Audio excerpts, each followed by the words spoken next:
নমস্কাৰ, মই আজি জুইত বনাবলৈ লৈছোঁ মাছ আৰু ফুলকবিৰ সৈতে জোল। ইয়াত দেখিছেনে মই মাছখিনি এতিয়া ফ্ৰাই কৰি ল'ম। এতিয়া মই জোখমতে তেল দি দিছোঁ আৰু এতিয়া মই মাছখিনি ফ্ৰাই কৰি লৈছোঁ।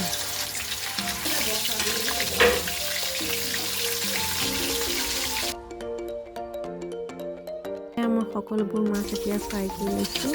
মাছ ফ্ৰাই কৰা হৈ গ'ল আৰু এতিয়া সেই মাছ ভাজি থোৱা তেলখিনিতে মই ইয়াত পিঁয়াজ, আদা, নহৰু যি মছলা আছে চব দি ল'ম।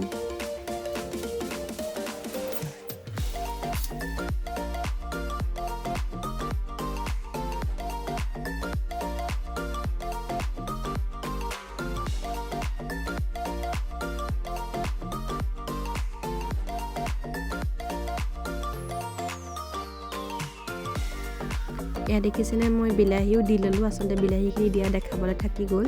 এতিয়া মই ইয়াত নিমখ দি দিছোঁ আৰু ভালকৈ বিলাহীখিনি ভাজি ল'ম গলি যোৱালৈকে।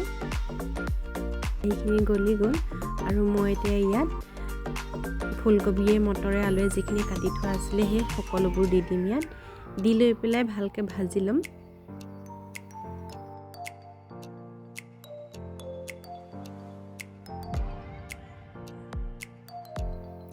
এয়া চব ভালকৈ ভাজি লৈছোঁ। এতিয়া ভাজি ইয়াত জোখমতে পানী দি দিছোঁ। মই অলপ বেছিকৈ পানী দিছোঁ বাৰু, আপোনালোকে নিজৰ জোখমতে পানীখিনি দি ল'ব। আৰু এতিয়া ভালকৈ উতলটো অহাৰ পাছত মই ইয়াত মাছ দি দিম। ইয়াত আচলতে মাছ দিলোঁ দেখাবলৈ থাকি গ'ল। মাছ দি হোৱাৰ পাছত যেতিয়া উতলি গ'ল, তাৰ পাছত মই কচুৰি মেথি দি দিছোঁ। এয়া চাওক কি ধুনীয়া হৈছে মাছৰ আঞ্জাখিনি, বহুত ধুনীয়া হৈছে, খাবলৈ বহুত টেষ্টি হৈছিলে।